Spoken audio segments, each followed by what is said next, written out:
stood at the window of the transport ship and watched the stars pass by. They moved like small lights in the darkness, each one a sun with planets around it. Some of those planets had life. Some had cities older than human civilization itself. And humans thought were still the new ones, the young ones, the ones nobody respected. He was 29 years old. His black hair was cut short in military style. His face was calm, but his eyes carried something heavy. Pain, maybe, or memories he could not escape. 3 years ago on Mars Colony 7, he had watched his entire team die. A reactor explosion. He was the only survivor. The doctors said it was luck, called it a curse. Now he worked diplomatic security. It was boring work, safe work, the kind of work they gave to soldiers who needed to stay away from real danger. His superiors thought they were helping him heal, just wanted to forget. The transport ship slowed as it approached station. Through the window could see it clearly. The station was massive. It floated in space like a silver ring with lights covering every surface. Ships from dozens of different species moved around it like insects around a flower. This was neutral ground, a place where all 12 civilizations of the Galactic Assembly could meet in peace. Picked up his bag and walked toward the exit. His new assignment was simple. He would join a security detail protecting Princess of the Empire. They were the most powerful species in the galaxy. They lived for 500 years. They had technology that made human machines look like toys, and they ruled over an empire that covered 1,000 worlds. A princess was coming for a peace summit. Two smaller species were fighting a war that threatened to spread. The princess would help negotiate peace. It was an important mission. But's role was not important at all.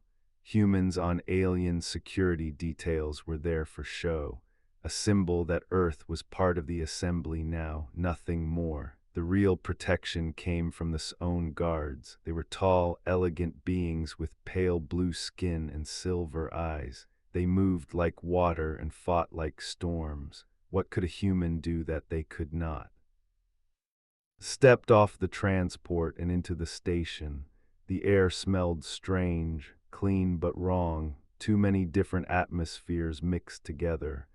He followed the signs toward the diplomatic section and found the security office. Inside, a tall commander was waiting. His name was. He looked at the way someone might look at a small insect that had wandered into their home, not with hate, just with mild annoyance. "You are the human," said. It was not a question. "The security officer, Earth Diplomatic Corps." Made a sound that might have been a laugh. "Very well, you will stand at post 7 during official events. You will not speak unless spoken to. You will not approach the princess. Is this understood?" "Understood." Was given a uniform and a position. He spent the next 2 days standing in hallways, watching aliens walk past him like he was furniture. The other human officers felt the same frustration. There were 6 of them in total, young men and women who had trained hard and traveled far, only to be treated like decorations. On the 3rd day, saw the princess for the first time.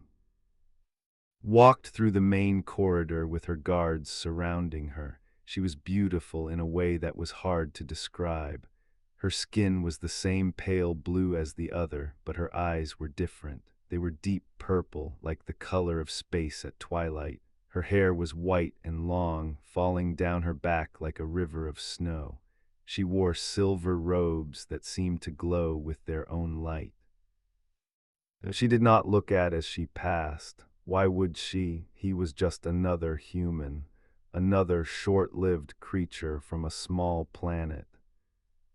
But then she stopped. Had been reading a book, a real book made of paper. He had brought it from Earth. It was an old habit, something his grandmother had taught him. In a galaxy of screens and holograms, paper books were almost unknown. She turned her head slightly. Her purple eyes moved to the book in his hands. "What is that?" she asked. The corridor went silent. Her guards looked confused. Speaking to a human was beneath a princess. Bowed his head respectfully. "A book, Your Highness, made from paper. It contains a story." A story written on dead trees. There was something in her voice. Curiosity, maybe, or amusement. How primitive. "Yes, Your Highness." She stared at him for a moment longer. Then she turned and walked away. Her guards followed, and the corridor returned to normal. But had seen something in her eyes. For just a second, she had looked at him like he was real, like he was a person, not a decoration. The summit began the next day. Delegates from all 12 species gathered in the Great Hall. It was a room the size of a stadium, with floating platforms and lights that changed color based on who was speaking. Stood at his post near the back, watching everything. The negotiations were complicated. 2 species called and were at war over mining rights to a gas giant. Thousands had already died. Princess spoke for peace, her voice calm and clear. She was good at this, realized. She knew how to make people listen. But was not listening to the speeches. He was watching the crowd. Something felt wrong. He had learned to trust this feeling during his military years. It had saved his life more than once. There was a pattern to how people moved in safe spaces, and right now, someone was breaking that pattern. Near the left side of the hall, a figure in dark robes was moving toward the front. Their movements were too direct, too focused. Everyone else was watching the speakers. This person was watching the princess. Looked at the guards they had not noticed. They were positioned for standard threats, attacks from outside, not from within the crowd itself. He pressed his communication device. "This is Post 7. I have a possible threat left side of the hall moving toward the main platform." A static then's voice. "Stay at your post, human. Do not cause disruption." "Sir, I am certain that someone is." "I said stay at your post. This is not your concern." The communication cut off. Looked at the figure in dark robes. They were getting closer. Their hand was moving inside their clothing. He had 12 seconds to make a choice. He could stay at his post, follow orders, let them handle their own security. It was not his job to protect the princess. It was not his responsibility.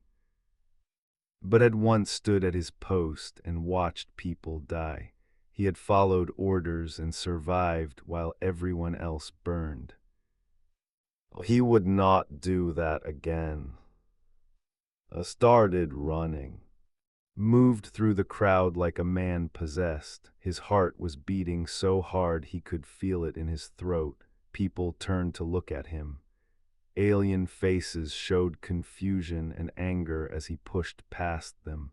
Someone shouted at him in a language he did not understand. He did not stop. 12 seconds, that was all he had. The figure in dark robes was reaching into their clothing now, could see the shape of something hidden there. A weapon, it had to be a weapon. The figure's eyes were fixed on Princess, who stood on the main platform speaking about peace. She had no idea what was coming. The guards finally noticed running. They shouted commands. One of them moved to stop him but was already past. He was faster than they expected. Humans were not supposed to be fast. 8 seconds left. The figure pulled out the weapon. It was a strange thing, black and twisted, with lights running along its surface. Recognized it from security briefings. A gun, the most deadly personal weapon in the galaxy. One shot could destroy any living thing completely. No armor could stop it. No medical treatment could reverse it. It simply ended life. 5 seconds. Screamed, "Get down." Turned, her purple eyes found him in the crowd. For a moment, she looked confused. Why was this human running toward her? Why was he shouting?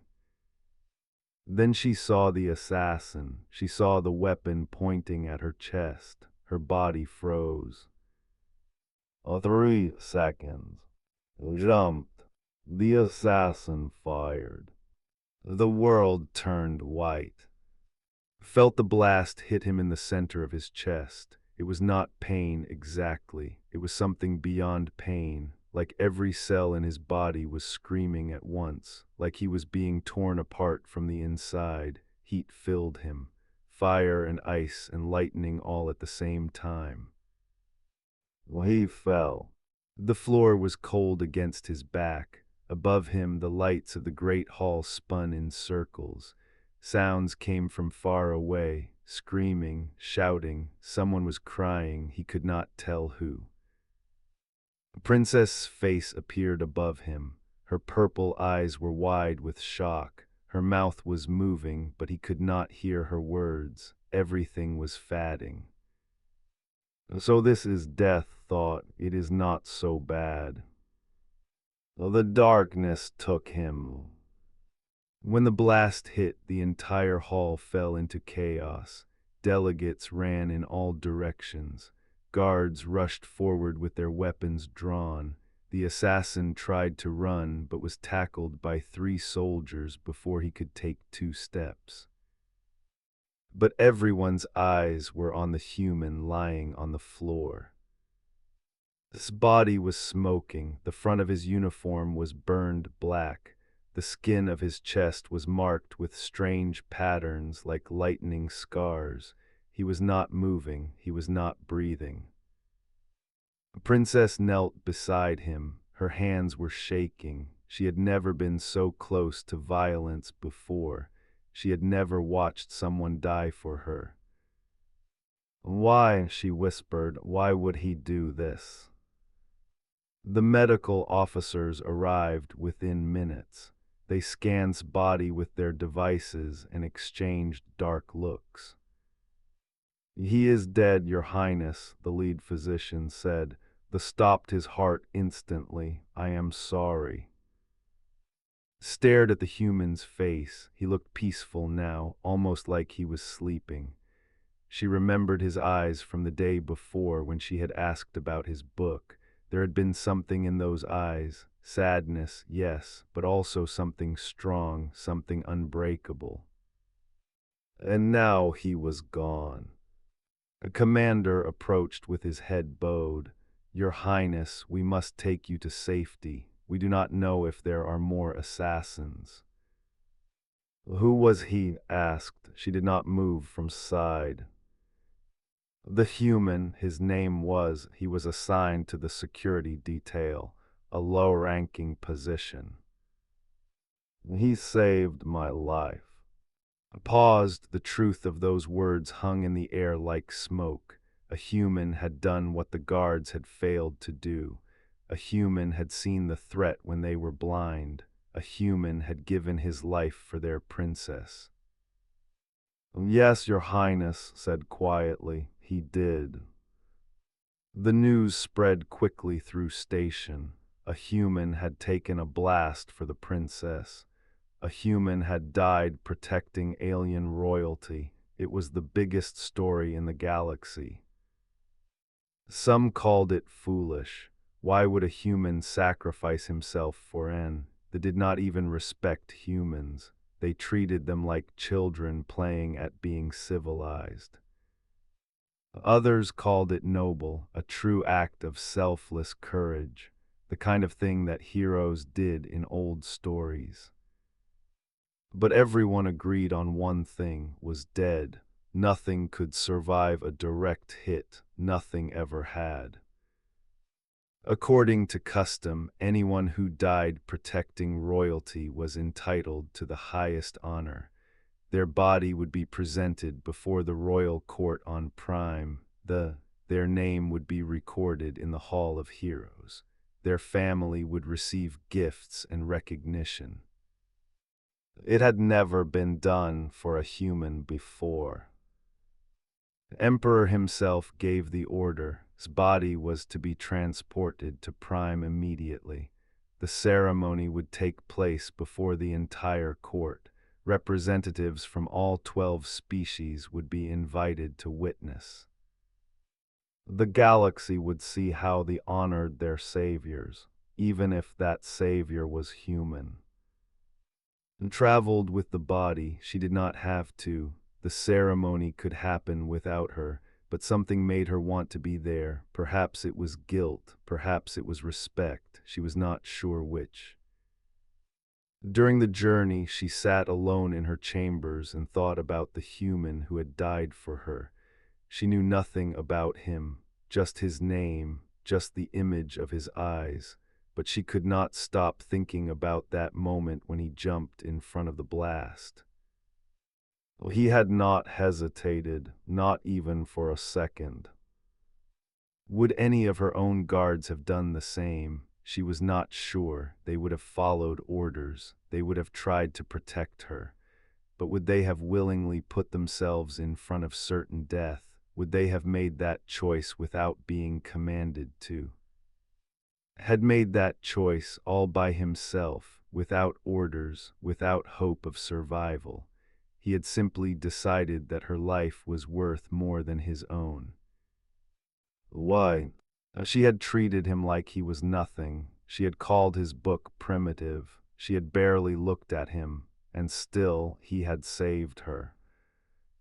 The transport ship arrived at Prime after 2 days of travel. The planet was beautiful. Blue oceans covered most of its surface, with silver cities rising along the coasts. The palace was the largest structure, built from white stone and crystal that caught the light like diamonds. This body was carried into the throne hall by 8 soldiers. It was placed on a platform of pure crystal, surrounded by flowers that grew nowhere else in the galaxy. The hall was filled with thousands of people, nobles, ambassadors, military leaders, and representatives from every species in the assembly. The Emperor sat on his throne, his face carved from stone. He was ancient even by standards, over 400 years old. His silver eyes had seen empires rise and fall. He had ruled Prime for 2 centuries. And now he watched as a human was honored in his hall. The ceremony began with prayers, then came speeches. Nobles praised his courage, they spoke of his sacrifice, they called him a hero. Stood near the front, her eyes fixed on his body. The doctors had cleaned him and dressed him in white robes. He looked peaceful, almost noble. Then something happened. A hand moved. I at first thought she had imagined it, a trick of the light, but then it moved again. His fingers curled, his chest rose. He was breathing. A guard shouted in alarm. The crowd gasped. Emperor stood from his throne, his ancient face showing shock for the first time in 100 years. And opened his eyes. The throne hall erupted into chaos. Guards rushed forward with weapons drawn. Nobles screamed and pushed away from the platform. Someone called for the physicians. Someone else called for more guards. The noise was overwhelming.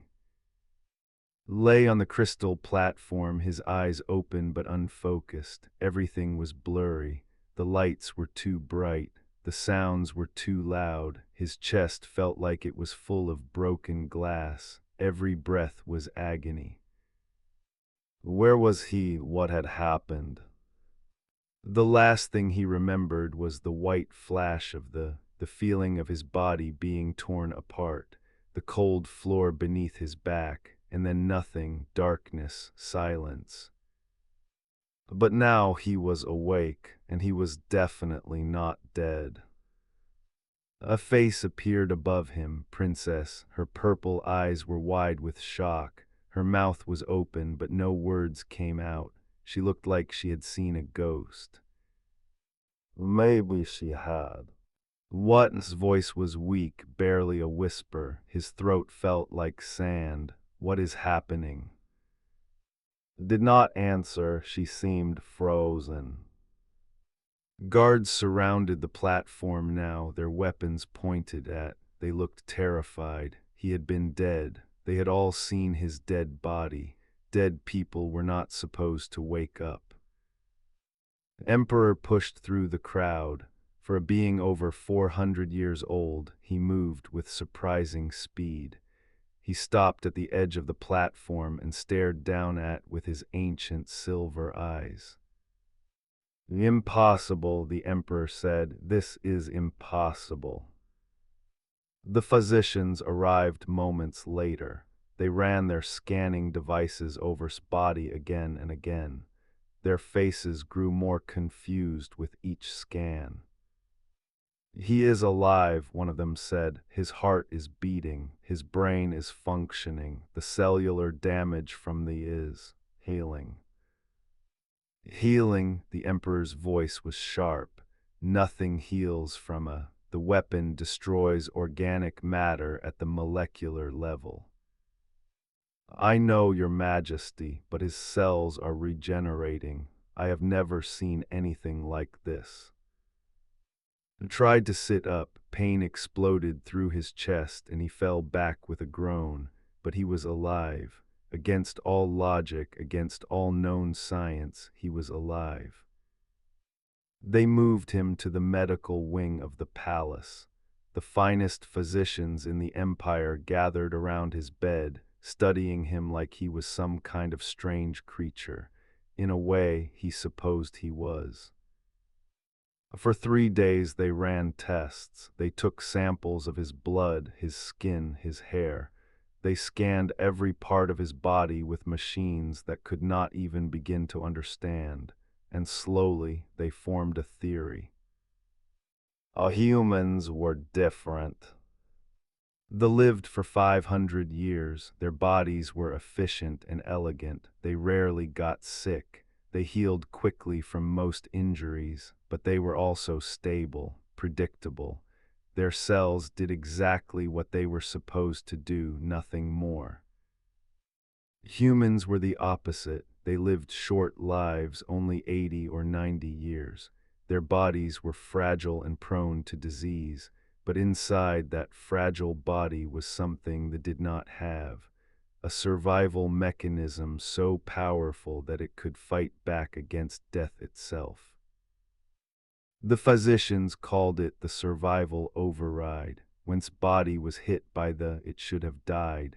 The damage was too severe. But instead of giving up, his cells had started working in a way that should have been impossible. His adrenaline had surged to levels that would have killed, and his healing processes had accelerated 1,000-fold. His brain had shut down temporarily to conserve energy while his body fought to repair itself. It was not magic, it was evolution. Millions of years of brutal survival on a hostile planet had created humans who simply refused to die. Your species is fascinating, the lead physician told. You are fragile, yes, but you are also incredibly resilient. We thought of humans as weak. We were wrong. Lay in his bed and tried to process all of this. He had survived the unsurvivable. He had done something that no being in 10,000 years of galactic history had ever done, and he had done it by accident. He almost laughed, almost. On the 4th day, Emperor came to visit him. The Emperor was a tall figure, even for an His white hair was long and braided with silver threads. His face was lined with centuries of wisdom. When he entered the room, the physicians bowed and left immediately. I tried to sit up, but the emperor raised a hand. Rest, you have earned that much. The emperor sat in a chair beside the bed. For a long moment he said nothing. He simply studied with those ancient eyes. Do you know, the emperor finally said, that in 10,000 years of recorded history, no being has ever survived a direct hit. We have tested it on every species. We have studied it with our finest scientists. The weapon was designed to be absolute, final, a death that nothing could escape. Met the emperor's gaze. I did not plan to survive, your majesty. I just wanted to save the princess. Yes, that is what makes this even more remarkable. The emperor leaned forward. You did not jump in front of that blast because you thought you could survive. You jumped knowing you would die. You made that choice anyway. It was the right thing to do.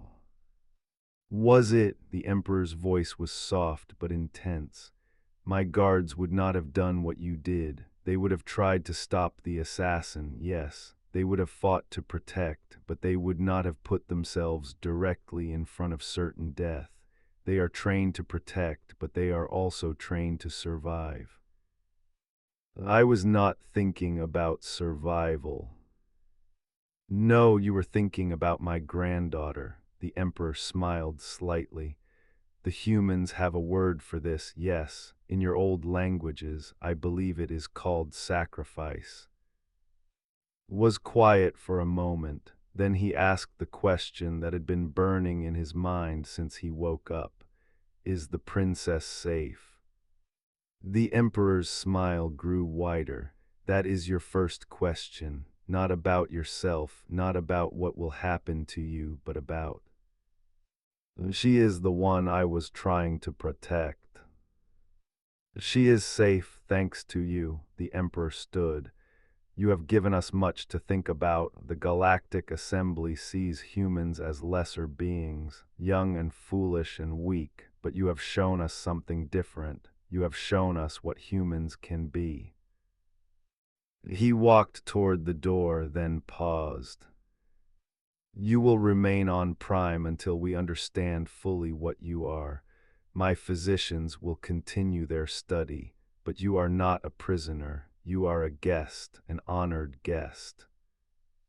The emperor left, lay back on his bed and stared at the ceiling. Outside his window, he could see the silver towers of the palace stretching toward the purple sky. Somewhere out there, people were talking about him, the human who could not be killed, the human who had done the impossible. He knew it was not true. He could be killed. He had nearly died, but the legend was already growing, and legends, once born, were very hard to stop. A princess came to see him that evening. She entered quietly, without guards, without ceremony. She wore simple robes instead of her royal dress. Her white hair was loose around her shoulders. She looked younger somehow, more vulnerable. "Oh, you should be resting," said. "So should you." She pulled a chair close to his bed and sat down. "But I could not wait any longer. I needed to see you, to make sure you were real." "I am real." "I know, but part of me still does not believe it." She looked at him with those purple eyes and saw something there that he had not seen before. Not pity, not curiosity, something deeper. "Why did you do it?" she asked. "You did not know me. You owed me nothing. I had barely spoken to you. I had treated you like you were nothing. And still you jumped in front of that blast. Why?" Thought about the question. It was a good question. Maybe the most important question anyone had ever asked him. "Because you were in danger," he said finally. and I could do something about it, that is all. Shook her head slowly. That is not all, there must be more. There is not. When I saw the assassin, when I saw the weapon, I did not think, I just acted. Maybe that is what humans do. We act first and think later. Maybe that is our weakness, or maybe it is our strength. She was silent for a long time. I will not forget this, she said finally, ever. Nodded, I know. She reached out and touched his hand. Her skin was cool and smooth. The touch lasted only a moment, but it said more than words could express. Then she stood and left. Watched her go. Outside his window, the stars were beginning to appear in the darkening sky. Somewhere out there, the galaxy was watching, waiting to see what would happen next. He closed his eyes and smiled. Whatever came next, he was ready. 2 weeks passed on Prime, healed slowly but steadily. The scars on his chest faded from angry red to pale white. The pain decreased day by day. The physicians were amazed at his recovery, but was not surprised. His body had always been stubborn. It simply did not know how to give up. He was given quarters in the palace, a suite of rooms larger than his entire apartment back on Earth. The windows looked out over the Silver City and the blue ocean beyond. Servants brought him food and clothes. Guards stood outside his door, though they were there to protect him, not to keep him prisoner. He should have been comfortable, he should have been happy, but was neither. Something was wrong, he could feel it. The assassination attempt had been stopped, yes. The assassin had been captured, but the questions remained. Who had sent him? Why did they want Princess dead? And how had they known exactly when and where to strike? The official investigation was being led by the Security Council. They had declared it the work of a radical group from one of the warring factions. Case closed, problem solved. Did not believe it. He started paying attention, listening to conversations, watching how people moved and spoke. The palace was full of nobles and advisors and officials, all of them playing their own games, all of them hiding their own secrets. And some of them noticed were hiding more than others. One name kept appearing, High Counselor. Was one of the most powerful nobles in the empire. He controlled vast territories and commanded the loyalty of 3 major military fleets. He was also, by all accounts, a traditional who disliked change. He had spoken publicly against the peace summit. He believed they should let the lesser species fight their wars without interference. And he had been against bringing humans into the Galactic Assembly from the very beginning. Could not prove anything, but his instincts told him that was involved somehow. He needed help. Fortunately, help came to him. Arrived on Prime 3 days later, she was a human intelligence officer, one of the few stationed on the... She was small and quick, with sharp eyes that missed nothing. Had known her before, back on Earth. They had trained together. They had trusted each other. You look terrible, she said when she saw him. I took her to the chest. What is your excuse? Laughed. It was good to hear a human laugh again. They were polite and respectful, but they were not exactly warm. Earth sent me to check on you, she said. You are famous now, you know, the human who cannot be killed. Every news channel in the galaxy is talking about you. I can be killed, I was just lucky. Lucky or not, you have become very important. The assembly is paying attention. They are starting to see humans differently. His expression grew serious. But that is not why I am really here. Lined forward, you found something. Maybe our intelligence networks have been picking up strange communications, encrypted messages between Prime and some very dangerous groups, pirates, mercenaries, weapon dealers, all of it traced back to someone in the palace. High Counselor.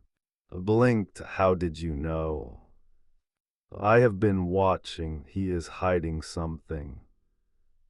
They spent the next several days gathering information, used her intelligence contacts, used his position in the palace. Princess came to visit him often now, and through her, he learned about the political tensions within the court. Not everyone supported the emperor, not everyone wanted peace. It turned out wanted war. The evidence came together piece by piece, had been selling military secrets to enemy factions for years. He had been plotting to remove emperor and take the throne himself, and the assassination attempt on was part of that plan. If the princess had died at the peace summit, the blame would have fallen on the warring factions. The empire would have been dragged into the conflict. War would have spread across the galaxy, and in that chaos would have made his move. The only thing that stopped him was... The commander was the one who helped them confirm the final pieces. He was a military officer who had served under the emperor for 50 years. Unlike most, he respected humans. He had seen them fight in small conflicts along the borders. He knew what they were capable of. It is clever, told them. He has been building his power base for decades. He has allies in the military, the council, everywhere. Even if we present this evidence, many will refuse to believe it. We need to make them believe it, said. How? You are just a human. No one will listen to you. Smiled, then I will make them listen. He went to confront alone. The High Counselor's quarters were in the eastern wing of the palace, far from the Emperor's chambers, walked through the marble halls without fear. Guards watched him pass but did not stop him. The human who had survived the unsurvivable. They were curious, maybe a little afraid. Was waiting in his study. He was older than most had met, with deep lines around his silver eyes. He wore robes of dark blue, decorated with symbols of his house. When entered, did not look surprised. The human hero said, I wondered when you would come. You know why I am here. I can guess you think you have discovered something, some great conspiracy. You think you can bring me down, smiled, and it was a cold smile. You are wrong.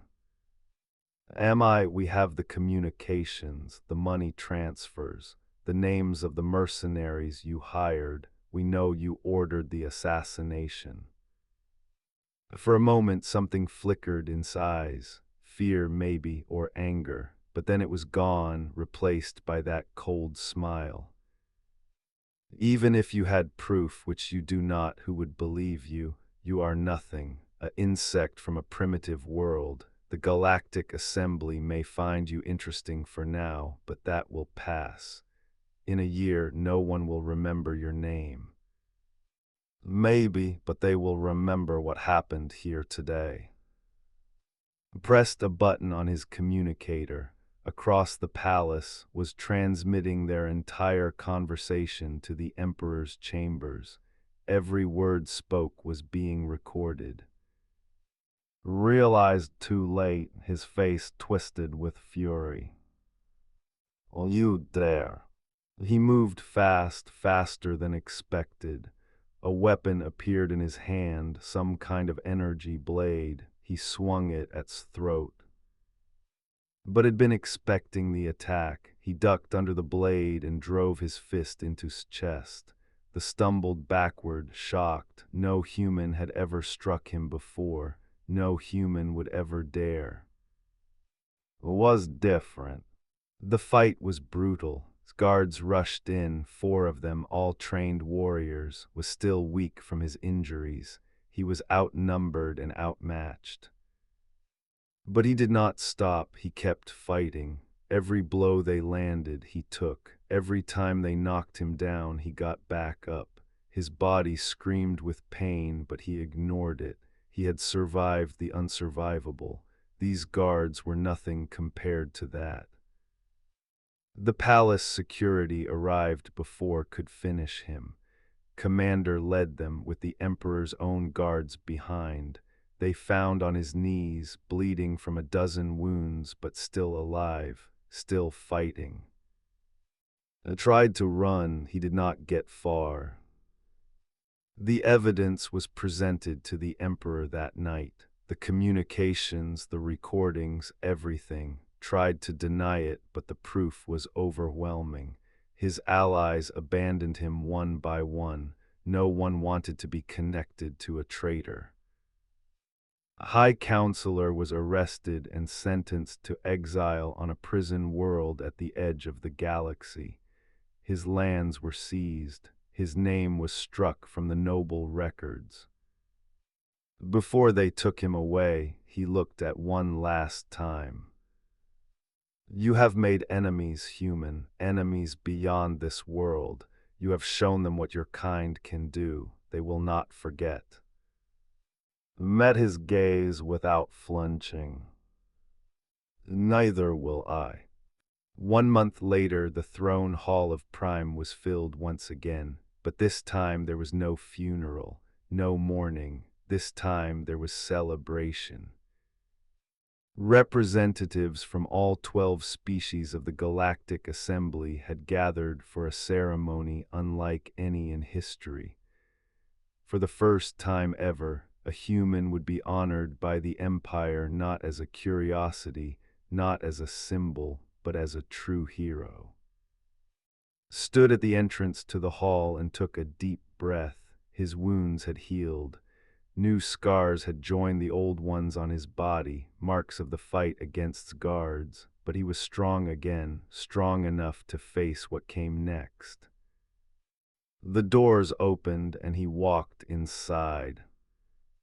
Thousands of eyes turned to watch him, nobles in their silver robes, ambassadors from distant worlds, military commanders and politicians and scholars. They had all come to see the human who had changed everything. Walked down the center of the hall, his footsteps echoing in the silence. Ahead of him, on a raised platform, Emperor sat on his throne. Princess stood beside him, wearing robes of deep purple that matched her eyes. Commander and watched from the sides, their faces proud. Stopped before the throne and bowed. Emperor rose slowly. His ancient face was calm, but there was warmth in his silver eyes. The Emperor said, his voice carrying through the hall, "You came to our world as a stranger, a member of a species we did not understand, a species we dismissed as young and weak." The hall was completely silent. Every being listened. "You proved us wrong. You saved my granddaughter's life. You survived a weapon that has killed millions. You exposed corruption that threatened our empire. And you did all of this not for reward, not for power, but because, as you told me, it was the right thing to do." The Emperor stepped down from his throne and approached. In his hands he carried something wrapped in white cloth. He unwrapped it to reveal a medallion of pure crystal, shaped like a star, with symbols carved into its surface. "This is the star of," the Emperor said, "the highest honor our empire can give. In 3,000 years it has been awarded only 7 times, never to someone who was not." He placed the medallion around Sneck. The crystal was surprisingly light, but its meaning was heavy beyond measure. Today we add an eighth name to that list. Today we honor a human. The hall erupted in applause. The sound was deafening, stood still, overwhelmed by the moment. He had expected many things in his life. He had expected to serve, to fight, to die perhaps in some forgotten conflict far from home. He had never expected this. When the applause finally faded, Princess stepped forward. She said, "The Empire owes you a debt we can never fully repay, but we can try." She looked at her grandfather, and the Emperor nodded.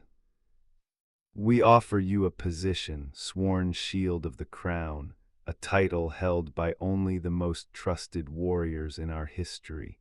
You would serve as my personal protector and advisor. You would live here on Prime as a member of the royal court." His heart stopped for a moment. This was beyond anything he had imagined. A human serving at the highest level of the Empire. It would change everything, for him, for Earth, for all humans everywhere. "This is a great honor," he said carefully, "greater than I deserve." "You deserve more," replied. "Do you accept?" Thought about everything he was leaving behind, Earth, his people, the life he had known. He had joined the diplomatic corps to escape his past, to forget the pain of Mars Colony 7. He had never planned to build a new future. But life, he had learned, rarely followed plans. "I accept," he said, "on one condition." The hall murmured with surprise, "Conditions to the Emperor." Raised an eyebrow but did not seem offended. "Speak." "Humanity has been part of the Galactic Assembly for 5 years now, but we are still treated as lesser beings. Our voices are ignored in councils. Our people are dismissed and disrespected." Looked around the hall, meeting the eyes of ambassadors and nobles alike. "I ask that this changes. I ask that humans be given the same respect as any other species, not because of what I did, but because we have earned it." The hall fell silent again. Some faces showed anger, others showed confusion, but many noticed showed something else, respect. The Emperor studied him for a long moment, then he smiled. "You ask for justice for your people. Even in your moment of glory, you think of others." He turned to address the entire hall. "This is why humans matter. This is what makes them worthy of our attention." He raised his hand. "Let it be known, from this day forward, humanity will hold a seat on the inner council of the Galactic Assembly. Their voice will be heard equally beside all others. This is my decree." The hall erupted again. Some cheered, some protested, but it did not matter. The Emperor had spoken. The universe had changed. Later that evening, after the ceremony had ended and the crowds had gone, stood alone on a balcony overlooking the palace gardens. The stars were bright above him, millions of lights scattered across the dark sky, each one a sun, each one surrounded by worlds he had never seen. He heard footsteps behind him and turned, approached, her purple eyes bright in the starlight. "You surprised me today," she said. "The condition, I did not expect that. My people have waited long enough. They deserve their place." "And you gave it to them." She stood beside him, looking up at the stars. "You could have asked for anything, wealth, power, land. Instead, you asked for something you cannot keep. You asked for your people. That is what matters, not wealth or power, people, families, hope." Was quiet for a moment. Then she asked the question she had asked him before, in his medical room all those weeks ago.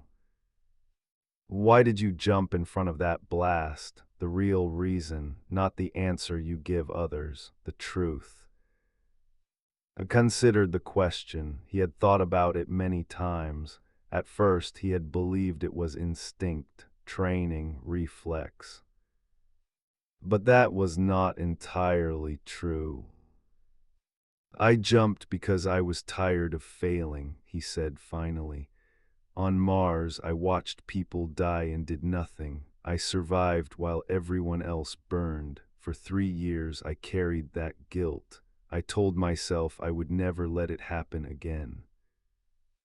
He looked at her, and for the first time, he let her see the pain in his eyes, the old wounds that had never fully healed. When I saw the assassin, I did not think about whether I could survive. I only thought about whether I could save you, and for once I could, so I did. Reached out and took his hand. Her touch was cool and gentle. You are not a failure. You are the bravest person I have ever known. They stood together in silence, watching the stars. A communication device buzzed in his pocket. He pulled it out and saw a message from Earth wants to know if you're coming home. He read the message twice. Home, Earth, the blue planet where he was born, the place where his story began. But his story had changed. He had changed. He typed a reply with one hand, still holding his hand with the other. Tell them I am exactly where I need to be. He sent the message and put the device away. The stars continued to shine, the universe continued to turn, and somewhere out there on countless worlds, humans were beginning to be seen differently, not as lesser beings, not as young and foolish and weak, but as something more. Something that refused to give up. Something that protected others, even at the cost of everything. Something that, against all odds, survived. I smiled and looked up at the stars. This was just the beginning.